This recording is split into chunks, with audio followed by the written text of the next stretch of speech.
Remember, just hold your breath. All right, gentlemen. Are you Christian, Hairstar? Then I am very much.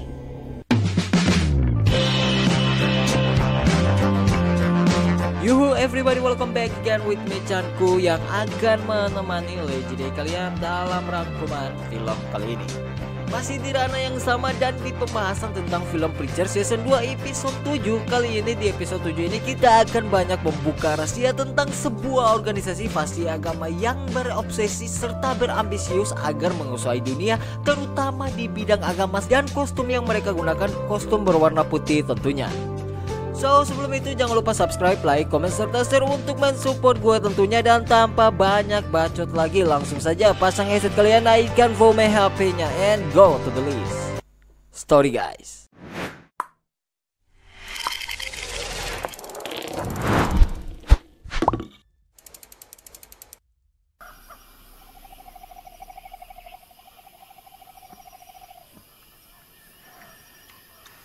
Film diawali dengan negara Popotaina Bobo atau Vietnam, dan terlihat seorang mantan dengan penyesalan yang mengakibatkan badannya menjadi besar tentunya.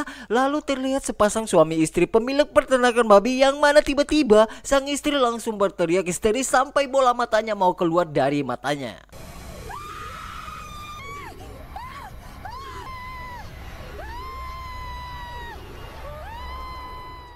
Singkat cerita, esok harinya, setelah viral tentang isu aneh di Vietnam, Hairstar dengan mata Byakugan yang milik klan Hyuga serta Hairstar juga selaku ketua dari agama Fasi langsung datang ke Vietnam untuk melakukan observasi tentang berita tersebut yang menjadi viral, yang mana ketika ia tiba di lokasi peternakan sudah banyak sekali warga yang berkumpul di sana untuk melihat babi yang telah melayang, dan tentunya itu menjadi hal langka sehingga mencuri perhatian banyak media. Dan inilah dia film Preacher season 2 episode 7.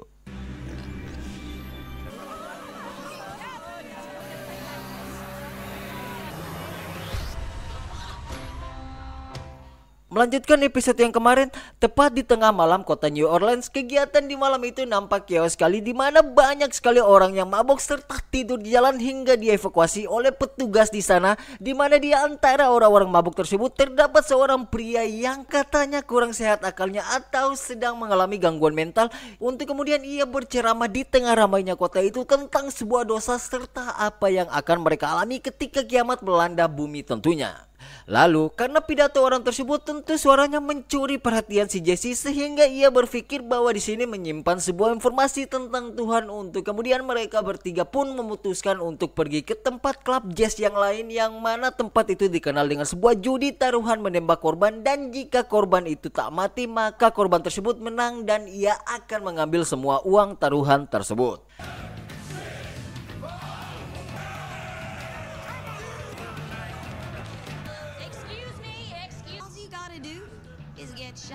Nah, dan karena mendengar rumor itu, mereka pun langsung menyeting sebuah ide yang mana Jesse akan dijadikan sebagai korban. Dan di tengah sedang siap-siap, Jesse pun masuk lalu memberikan sebuah ceramah, untuk kemudian karena itu adalah settingan mereka, sebab Jesse dan Tulip tahu bahwa Casey tak akan mati karena Jesse adalah seorang vampir. Maka dengan tujuan Jesse datang di sana mengubah sebuah dinamika taruhan, di mana Jesse menantang untuk menggunakan senjata dengan daya tembak dan daya bongkar yang sangat tinggi. Remember, just hold your breath. All right, gentlemen. Nah, karena sudah ditembak di bagian dada dengan senjata tersebut, hal itu membuat si Casey berdarah. Lalu karena drama si Tulip serta Jesse yang akan melaporkan mereka ke pihak hukum, membuat orang-orang di dalam sana menjadi takut hingga mereka pun langsung kabur dan meninggalkan uang mereka serta uang taruhan mereka diambil oleh Jesse, Casey, dan Tulip tentunya. All witnesses, I call upon your Christian sense of decency to stand up.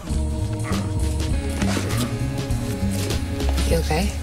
Setelah itu, ketika mereka mendapatkan uang dari hasil taruhan tadi, tentu uang itu mereka pakai untuk bersenang-senang, di mana terlihat berita di TV yang sedang viral bahwa ada babi yang melayang di negara Vietnam. Namun mereka tak peduli dengan berita tersebut dan mereka tetap minum-minum untuk kemudian Tulip yang nampak trauma dengan ancaman si Santo. Ia lantas menanyakan tentang si Santo kepada Jesse bahwa benarkah si Santo Jesse telah kirim ke neraka, yang mana Jesse pun mengiyakan perkataan si Tulip.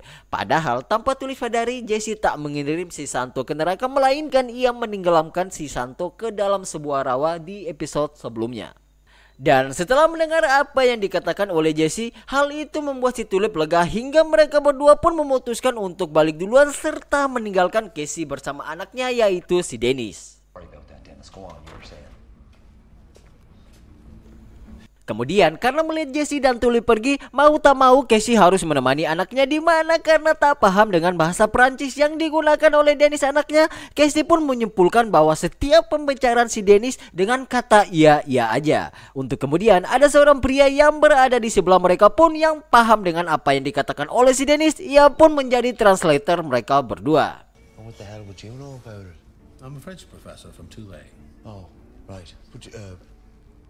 Would you mind, Professor? Nah, dengan bantuan profesor, dia menjelaskan tentang perkataan dari Dennis yang mengatakan bahwa Dennis sedang sekarat karena mengidap penyakit jantung konseptif, dan Dennis menganggap bahwa Casey adalah ayah yang kejam, egois, dan suka berpergian. Namun Dennis yakin bahwa ayahnya bisa menolongnya keluar dari penyakitnya si Dennis, yang mana tujuan Dennis adalah ingin hidup abadi seperti ayahnya, yang tentunya Dennis ingin menjadi vampir seperti ayahnya, yaitu si Casey. He thinks that you can help him do that. What? No. Absolutely not.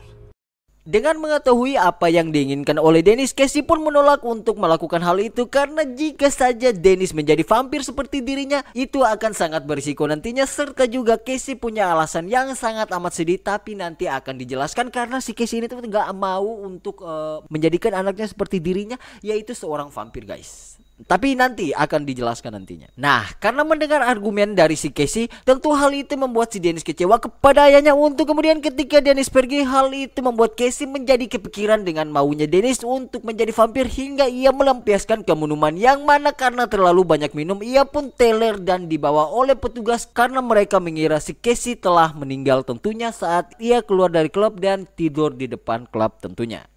Singkat cerita, scene pun berpindah pada Hirschstark yang di awal opening film tadi, di mana beliau orangnya sangat amat rapi serta tegas tentunya, sehingga ia bisa mengontrol semua kasus atau insiden yang sedang terjadi. Untuk kemudian scene pun flashback ke ceritanya si Hirschstark pada saat ia direkrut untuk masuk ke organisasi, disebabkan selain prestasi Hirschstark sebagai letnan kolonel dari unit genggatan senjata elit anti terorisme Jerman dan beberapa jasanya, Hirschstark direkrut karena membuat CEO organisasi Fasi Agama kagum dengan argumen si Hirschstark yang mengatakan membersihkan parasit yang menimpa masyarakat kita dan menciptakan peradaban berdasarkan prinsip dari pemerintah mutlak dan disiplin tanpa kompromi tentunya. Dan karena argumen serta statement si Hirschstark mirip dengan visi misi organisasi mereka, hal itulah yang membuat ia direkrut. Namun persyaratan paling utama untuk masuk ke dalam organisasi ini, calon rekrutmen harus beragama Kristen, sebab itulah langkah awal proses penyaringan ketat organisasi mereka, karena hanya kandidat yang pantas dan saleh yang akan dipertimbangkan untuk join ke organisasi ini, dan salah satunya alasannya yaitu harus beragama Kristen tentunya. Are you Christian? Hairstyle. Then I am very much. Nah, alasan beragama Kristen tentu menjadi sebuah syarat penting karena itu merupakan sebuah pondasi mereka untuk bergerak sesuai dengan visi misi mereka. Lalu untuk masuk sudah ada beberapa rekrutmen juga yang akan mengikuti serangkaian uji coba dan uji kemampuan seperti kekuatan fisik, intelektual, di mana dari banyaknya semua kandidat hanya akan dipilih satu orang, dan tentunya Hirschstark lah yang terpilih untuk bergabung ke organisasi Fasi Agama. Namun di setiap sesi uji coba, Hirschstark selalu melakukan kecurangan hingga ia terus lolos ke tahap demi tahap, di mana kelakuannya disahkan oleh para tim penilaian walaupun ia bertindak curang, sebab menurut para tim penilaian hidup itu butuh bumbu-bumbu kecurangan agar bisa survive dalam kehidupan tentunya. Setelah menjadi satu-satunya yang lolos dari ujian walaupun curang, sang bos pun langsung menunjukkan tujuan organisasi, yaitu mencari keberadaan Yesus atau Tuhan, yang mana organisasi ini berfokus di agama serta melakukan riset dan menemukan bahwa Yesus adalah orang abadi yang tinggal di bumi dan lokasinya sangat rahasia dengan keamanan tingkat tinggi serta dilengkapi dengan senjata-senjata canggih tentunya. Untuk kemudian ia pun bilang selama beberapa generasi organisasinya yang bernama Greeley melindungi garis keturunan suci dari Yesus untuk mempersiapkan sebuah peristiwa, yaitu ketika hari kiamat, sebab hanya Tuhanlah yang tahu kapan kiamat akan terjadi, dan jika saja mereka kenal dengan Tuhan maka mereka pasti aman, dalam tanda kutip mereka akan masuk surga sebab mereka kenal dengan Yesus atau Tuhan menurut mereka, gitu ya. This is no myth. Christ lives on. Yes, he lives in our hearts. No, Christ lives in a top secret location guarded by machine guns. Kemudian, bos pun memberitahu bahwa ada beberapa orang di luar sana yang mencari Tuhan lokasinya ada di mana. Untuk kemudian karena Star adalah tangan kanan dari bos, maka tugasnya adalah untuk memburu orang yang mau bersaing dengan tujuan si organisasi Greeley. Namun, setelah memberitahu visi misi dari organisasi Greeley, Star pun bertindak aneh, yang mana ia pun langsung membunuh bosnya dengan mendorong bosnya, dan bosnya pun langsung jatuh ke bawah tentunya. Dan karena dia adalah tangan kanan dari bos, maka ketika bosnya mati tentu Star langsung mengganti posisi bosnya dari organisasi ini serta meneruskan tujuan dari organisasi Greeley, yaitu mencari lokasi Tuhan dan membantai seluruh pesaing dari organisasinya. Something tells me you're going to do great things here.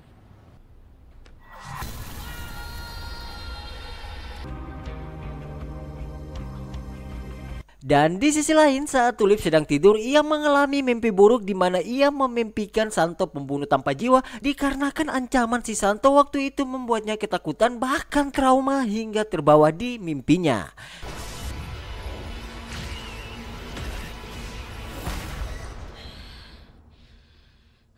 Setelah itu, ketika terbangun dari mimpi buruknya, ia pun langsung pergi ke dapur untuk meminum segelas air agar bisa tenang. Dan ketika ada yang mengetuk pintu, saat Tulip mengecek dan mengintai keadaan di luar, tak ada siapapun di luar. Untuk kemudian ia pun balik lagi ke apartemennya dan Santo pun berada di belakangnya lalu mencekik si Tulip hingga ia pun langsung terbangun dari mimpinya.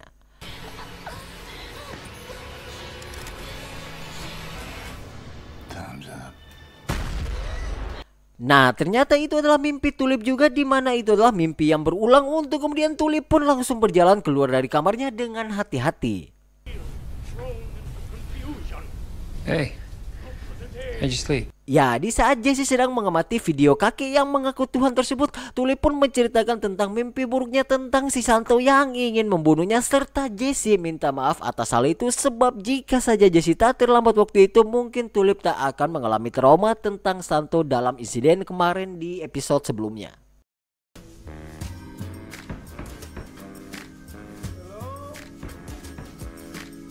Singkat cerita, Sin pun berpindah di sebuah rumah sakit, tepatnya di tempat loker mayat, yang mana Casey yang semalam ditangkap akibat dikira mati, ia pun dikurung di loker mayat tersebut. Dan singkat saja, setelah dikeluarkan oleh seorang suster itu menjelaskan tentang kejadian semalam bahwa petugas mengira Casey telah meninggal hingga ia dimasukkan ke loker mayat tentunya.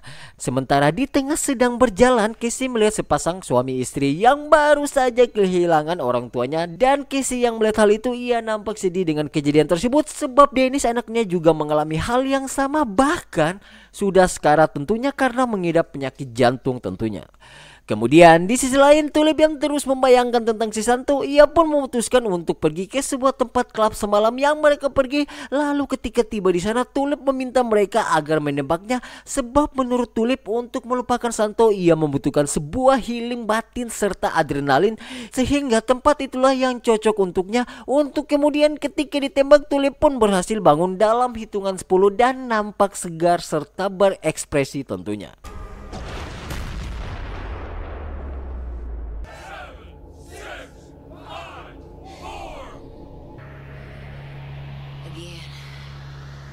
Lalu film ini ditutup dengan Hairstar yang telah membantai seluruh orang yang berada di Vietnam karena ia merasa babi yang melayang itu akan menjadi sebuah hambatan perang tujuan organisasinya, disebabkan tujuan organisasinya adalah untuk membantai hal-hal mistis yang terjadi, di mana ketika ia selesai membantai mereka semua, ia pun mendapatkan sebuah tugas untuk pergi ke New Orleans dan membantai si Jesse atau si Vendetta sesuai dengan apa yang mereka riset tentang kekuatan si Jesse, yaitu Genesis. Lalu Jesse yang sedang menonton TV, ia mendapatkan info bahwa babi melayang yang di Thailand telah dibantai beserta semua orang yang ada di sana dikarenakan motif air yang telah tercemar serta kuman dari babi yang membuat mereka semua kehilangan nyawa, padahal tanpa mereka ketahui itu adalah perbuatan sihir Stark dari organisasi Greely yang tentunya membantai seluruh pesaing dari organisasi itu. Dan film pun selesai, guys. Where to next? New Orleans, sir. And the target? And Preacher. And Jesse Custer. I'm on my way. So segitu dulu sekian dari Gocanku. Mohon untuk undur diri jika ada kata atau bagian scene yang terlewatkan, mohon dimaafkan. Dan jangan lupa juga support gue dengan subscribe, like, komen, serta share untuk mensupport gue tentunya. Sampai jumpa lagi di next video, guys. Bye-bye.